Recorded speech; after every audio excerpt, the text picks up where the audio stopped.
પરાત્પર બ્રહ્મ રાજાધિરાજ મહારાજ ભગવાન શ્રી હરિકૃષ્ણ મહારાજ તેમજ આપ સર્વ હરિના લાડીલા વહાલા મિત્રો, ભાઈઓ, બહેનો તથા આપ સર્વ મોક્ષભાગી જીવાત્માઓને મારા ભાવ અને હૃદયથી પ્રણામ. આજે આપણે આપણા ગુજરાતના એક મહાન સંત ભાલ પંથકના નગા લાખા એમના જીવનની યશોગાથા આપણે આજે સાંભળવાના છીએ. તો હવે આપણે સાંભળીએ ભગવાનના એક મહાન ભક્ત નગા લાખાનું જીવન દર્શન. ભાલ પંથકમાં કોઈ પણ ભરવાડ સતનું પારખું આપવા વાઘના મોંમાં માથું નાખવા તૈયાર થશે, પણ નગા લાખાના સોગન નહીં ખાય. કદાચ જો એ ભૂલે છૂકે મને નગા લાખાની આણ એટલું કહી દે તો પછી સગા બાપની શરમ રાખ્યા વિના ગમે તેવું જોખમ વેઠવીને અક્ષરશ એ સાચે સાચી જ કહેવાના. જેના પ્રત્યે આટલે શ્રદ્ધા અને ભક્તિ જેવી પસાદ ગણાતી ભરવાડ કોમે કેળવા હતા. એ નગા જાતિએ તો ભરવાડ હતા, પરંતુ એને ભક્તિને ક્યાં વળગે? કાદવ કમળમાં ખીલે, હીરા કોલસાની ખાણોમાં અને મોતી શીપલામાં જ પાકે, એમ નગા લાખા પણ જન્મે ભરવાડ હોવા છતાં ઠાકરના જબરા એક મહાન ભક્ત હતા. ભાલ પંથકનું માંડ 1000 માણસોની વસ્તીવાળું મોટું બોરું ગામ. ગામને ગોંદરે ઘસાઈને સાબર નદી હિલોળા લેતી વહી જાય છે.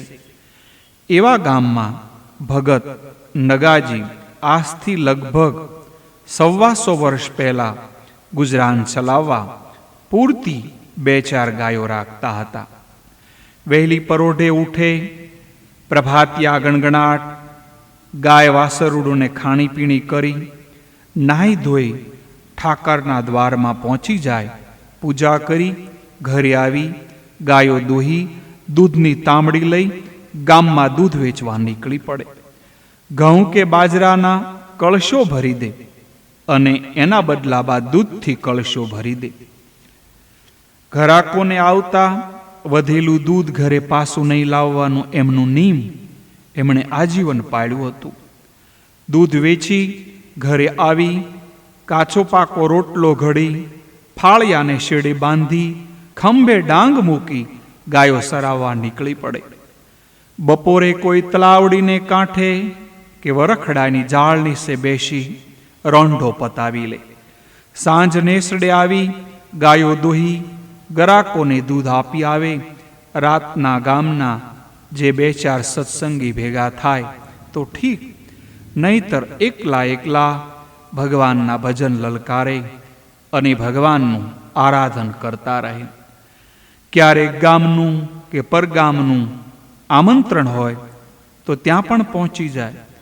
ભગત રાતોની રાત ભજન ગાયા કરે, છતાંય કદી થાકતા નહીં.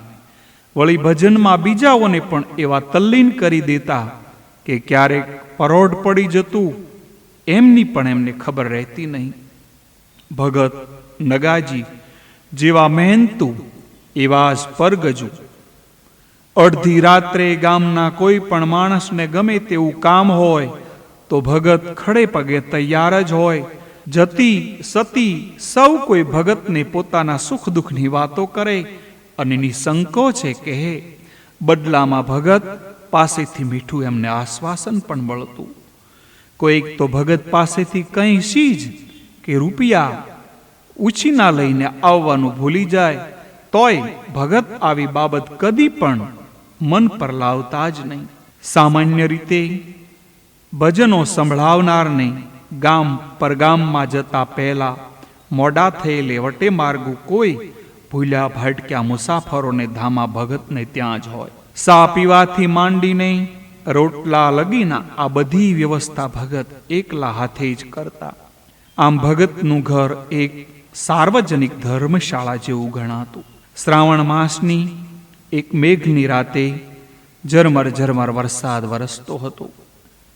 ગરજતા વાદળોના પેટમાં કટારા મારી વીજળી પોતાનું અસ્તિત્વ જાહેર કરતી એક તારો લઈ પરશાળામાં જ બેસી અંધમીચી આંખે ધીમી રાગે ભક્ત ભજન લલકારતા હતા. એવામાં લીન થયેલ ભક્તને પણ એમની મસ્તીમાંથી જગાડતો એક રુદન સ્વર સંભળાણો. વરસાદ અને વીજળી પણ જાણે રુદન સાંભળીને થંભી ગયા હોય. ભગતે કાન દઈને સાંભળ્યું. હૃદય પીગળાવે એવું રુદન વધતું હતું. સારું એ જગત શાંતિની ગોદમાં પોઢી ગયું હતું. ત્યારે આ આંતરજ્ઞાદ ભગતથી સહ્યો ન ગયો. ખૂણામાં પડેલી દાંગ હાથમાં લઈને બીજે હાથે ફાનસ પકડી ખંભે કાંબળી નાખી ઠાકર ઠાકર ઠાકર બોલતા બોલતા ભગત નેસની બહાર નીકળ્યા. સામેના વાંસમાં જઈ જોયું તો તેજા ડોશી ગરી ગાય પાસે બેસી મોટેથી હિબકા ભરી અને રડી રહ્યા હતા.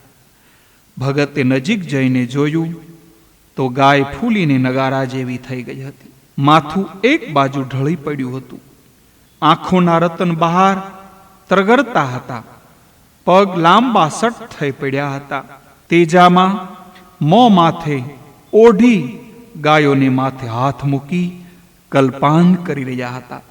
ભક્તે ખોંખારો ખાધો. તેજામાએ ઊંચું જોયું. ભક્ત સામે ઊભેલા જોઈ ડોશીમાં ઘડીભર તો રુદન વિસરી ગયા. પણ પાસો દુઃખનું ઉભરો ચડી આવતા હિબકું ભરાઈ ગયું. અને તેજામાં ગાય પાછળ આટલું કલ્પાન ન કરે તો બીજું કરે પણ શું? કુટુંબમાં નજીકનું કોઈ સગું તો હતું નહીં. મિલકતમાં 2-4 વીઘા સાસડા હતા. તે પ્રભુ ડોસાની ઉત્તર ક્રિયામાં તણાઈ ગયા. પછી એક આ ગૌરી ગાય પર એમની જીવાદોરી હતી. અને ગાય પણ કેવી ભલભલા સાંઢને પણ એક ભેટીમાં નસાડે એવું કાઠું ગોળી જેવડું આવ અને દોતા હાથ થાકે એટલું દૂધ. તેજામાને તો એ કામઘેનું સમાન હતી. તેજામાં પણ એના પેટના દીકરા કરતા ગાયોની પાછળ પાછળ ફર્યા કરે. કોઈની નજર ન લાગે એ માટે શિંગડે ને પૂંછડે કાળા દોરા બાંધી રાખે. રાત્રે પણ 2-3 વખત ઉઠીને આખે દિલે હાથ ફેરવે અને બોન ગૌરી તને ભૂખ લાગી છે? બા તરસી તો નથી થઈ ને? એવી પ્રેમભરી વાતો કરે. આવી ગાય સવારે તો સાજી નરવી સરવા નીકળી હતી અને સાંજના ફરી ત્યારે અકળાતી અકળાતી આવતી હતી. તેજામાની સકોર દ્રષ્ટિએ પારખી લીધું કે ગાયને આજે ઠીક નથી. એમણે તરત જ અરજણ ભુવા પાસે જઈ દોરો મંત્રાવી અને લાવીને બાંધ્યું. પણ ગાય તો વધુ નરમ થતી ચાલી. તેજામાએ ઠાકરની સવા શેરની સુખડી માની. કોઈ ઝેરી જનાવર આભળ્યું હોય તો ઘોઘા બાપાનો ઘીનો દીવો અને નાળિયેર વધેરવાની એમને બાધા રાખી. ગામમાંથી 1-2 અજાણાને પણ રોગ પારખવા વાળા જે હતા એમને પણ બોલાવ્યા. એમણે કહ્યું તે મુજબ લાકડશી લાડુએ પાઈ જોયું. દિવેલવાળે શીથરી કરીને પણ ખવડાવી જોયું. પણ દરદ તો ઘટવાને બદલે વધતું ગયું. અને ઠાકરની આરતી ટાણે તો લથબથ બાજેલો પપૈયો પવનના ઝપાટામાંથી તૂટી પડે એમ ગાય એકાએક ભોંયે પટકાઈ ગઈ અને પડતાની સાથે જ આંખના રતન બહાર નીકળી ગયા. એકનો એક દીકરો અચાનક મરણ પામ્યો હોય એવી ઓ મારી ગૌરી એમ કહીને તેજામાએ પોક મૂકી. આડોશી પાડોશીઓ ભેગા થઈ ગયા. સૌ કોઈ સમજાવી પતાવી સાંત્વના આપી ચાલ્યા ગયા. ગામમાં 2-4 દયાળુઓ ભેગા થઈ એકાદ ગાવડું લાવી આપવાની પણ એમણે વાત કહી. પણ તેજામાનું દિલ કેમ માને? એકનો એક દીકરો અકસ્માતમાં ઝડપાઈ જાય તો માં કેવી રીતે મન મનાવે? તેજામાં તો પાક્કું પાન. સંસાર સાગરમાં એક આ ગાયને સહારે તરી ગયા હતા. એમને તો બારેય વહાણ મદ્દરીએ બુડી ગયા જેવું લાગતું હતું. થોડી વારે શાંત પડ્યા, પરંતુ એકલા પડતા ફરીથી હિબકા ભરીને રડવા લાગ્યા. આખરે ભગતે મૌન તોડ્યું. થનારું હતું તે થઈ ગયું બા. હવે ગાય પાછળ આખો અવતાર રડીએ તોય શું વળે? ઠાકરને ગમ્યું હોય એ સાચું. ઠાકર આગળ આપણું ડાપણ ક્યાં ચાલે છે બા? ભગત, મારી આંધળીની લાકડી ડુસકાને લીધે ડોશી આગળ ન બોલી શક્યા. હશે માં, ઠાકરને વળી એમ ઠીક લાગ્યું હશે. તમારી ને ગૌરીની લેણ દેણ પૂરી થઈ હશે. પરભવનું લેણું ચૂકવી એ બાપડી પોતાના રસ્તે પડી હશે. માટે જરા ધીરજ રાખો. એના આત્માના ભલા માટે કાંઈ કે પુણ્યદાન કરી મન મનાવી અને તમે જંપી જાઓ બા. પણ ભગત, હું ક્યાંયની ના રહી. અઘોર વનમાં અટવાઈ ગઈ. હવે મારું કોણ?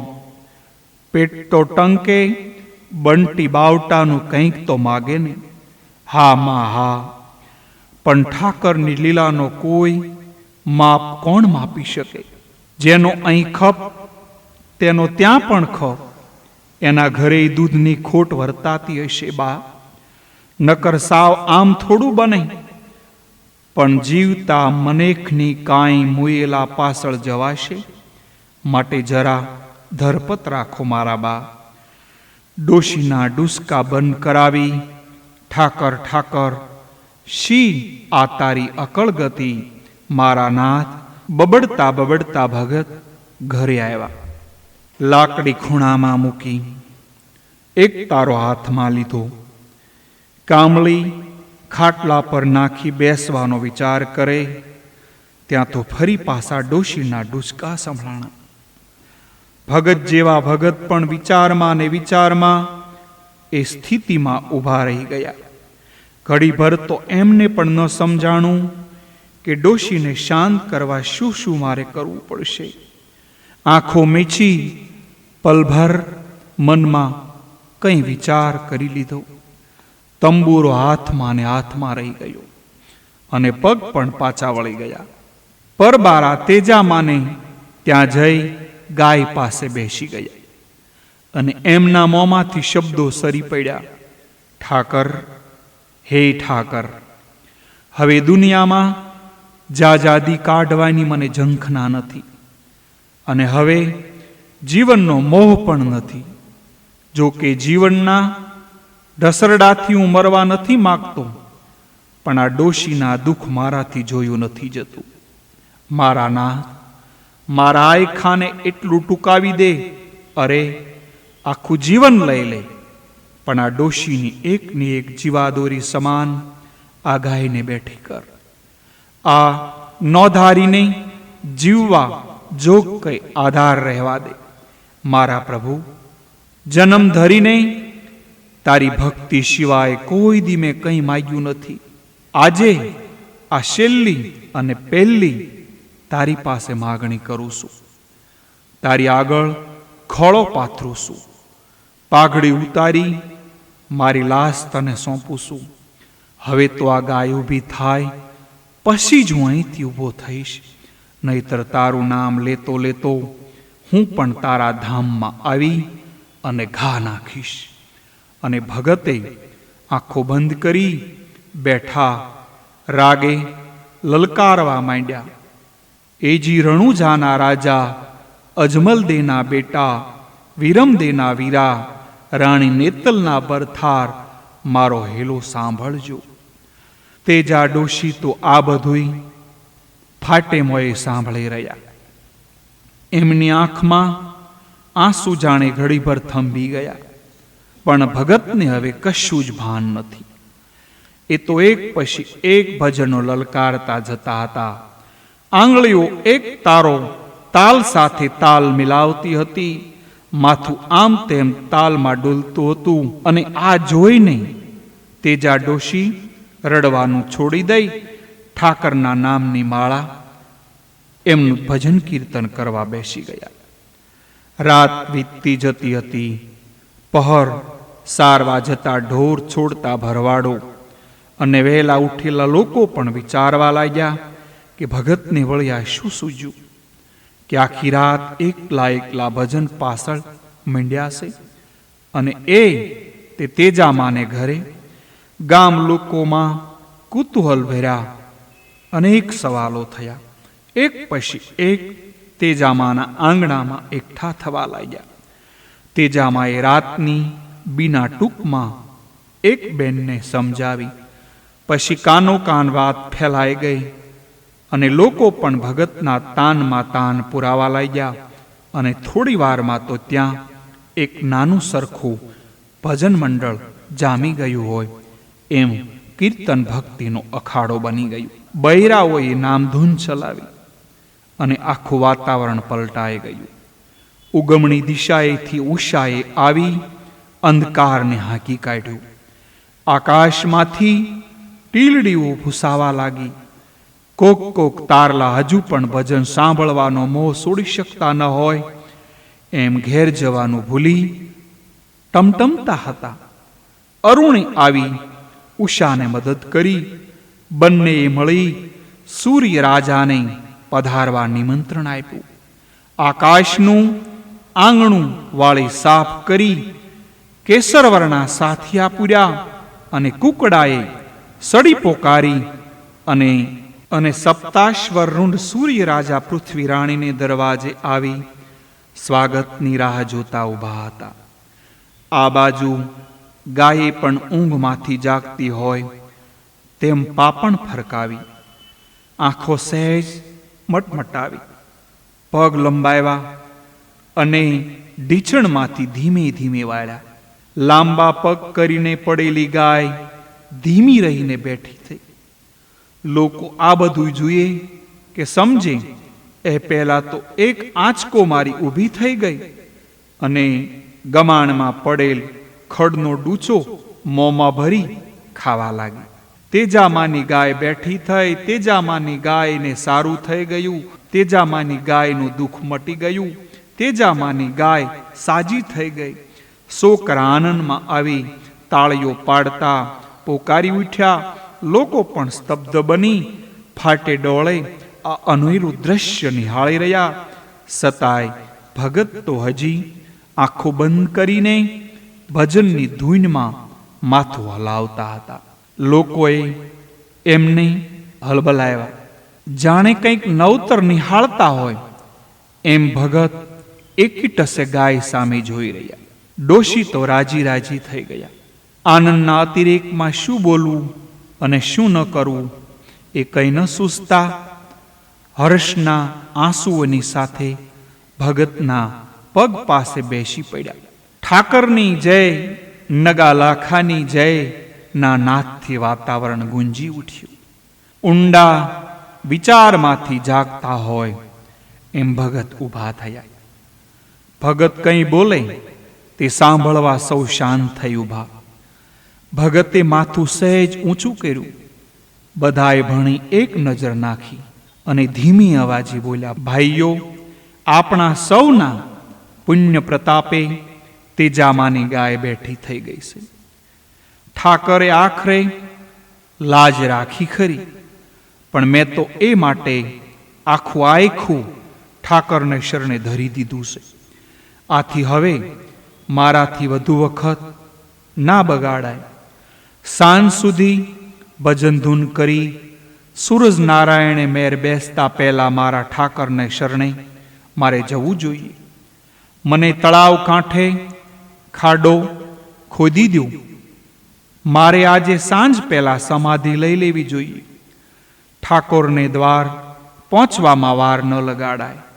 જય ઠાકર, જય ઠાકર, જય પ્રભુ. ભગત શું બોલ્યા એ લોકો પૂરું સમજે, કોઈ દલીલ કરે, કશું પૂછે એ પહેલા તો ભગત આંખો મીચી એક તારો લઈને બેસી ગયા. થોડી વારે લોકો પણ ભજનમાં જોડાણા. ગામમાં આખો દિવસ ભજન ધૂન ચાલી. આજુબાજુના ગામમાંથી પણ જેણે જેણે સાંભળ્યું તે આવી ભજનમાં જોડાણા. તળાવને કાંઠે જઈ નાહી ધોઈ સમાધિ માટે કરેલ ખાડા પાસે જઈ ભક્ત ઉભા. ગામ ભણી નજર કરી હાથ જોડ્યા, ટોળાને નમસ્કાર કર્યા અને મોટેથી બોલ્યા, ભાઈઓ, સદાય ઠાકરની સેવા કરતા રહેજો અને ગરીબ ગુજરબા પર દયા ભાવ રાખજો. પછી સૂર્યનારાયણ સામે હાથ જોડી ઠાકરની જય બોલાવી ધીમે રહીને પલાઠી વાળી ખાડામાં બેસી ગયા. મુખેથી ઠાકર ઠાકરની ધીમી ધૂન સંભળાવા લાગી. થોડીક પળો વીતી ભક્તોનો અવાજ ધીમો પડતો તદ્દન શાંત થઈ ગયો. ભક્તનો આત્મા ઠાકરના ધામમાં પહોંચી ગયો. લોકોએ ઠાકરની જય, ભગતની જયના નાદથી આકાશ ગજવી મૂક્યું. સૂર્યનારાયણ પણ ઘડીક ભર થંભી આ દ્રશ્ય જોઈ રહ્યા. કંકુના થોડા ચાટણા કર્યા અને આ અમર બલિદાનની વાત સંધ્યા રાણીને કહેવા ઉતાવળે પગલે ઘરે જવા રવાના થઈ. વાયુ વેગે આજુબાજુના તમામ ગામે ગામમાં વાત ફેલાઈ ગઈ. ભરવાડોના પંચ ભેગા થયા. એમણે આ નુસ્પૃહી ભગતનું કાયમી સ્મારક રચવાની યોજના કરી. ઉઘરાણું થયું. સૌએ યથાશક્તિ પ્રમાણે ઉમંગ ભેરે સૌએ આપ્યું. એમાંથી નગા લાખાની સમાધિને નામે તળાવને કાંઠે એક ભવ્ય મંદિર ઊભું કરવામાં આવ્યું છે. આજે પણ ધોળકા તાલુકાના મોટી બોરુ ગામમાં લગભગ બધા જ ઘર સાણ માટીના છે. ત્યાં તળાવને કિનારે પથ્થર અને સોનાથી સણેલું, ઉપર રંગબેરંગી આરસ મઢેલું એક ભવ્ય અને દિવ્ય મંદિર આપણને નજરે પડે છે. છેક ચોથે માળે શિખર પર રૂપાની ઘંટડીઓ છે. પવન આવતા એ રણકી ઉઠે છે અને જતા આવતા મુસાફરોને નગા લાખાના અમર બલિદાનની કથા સંભળાવતા રહ્યા છે.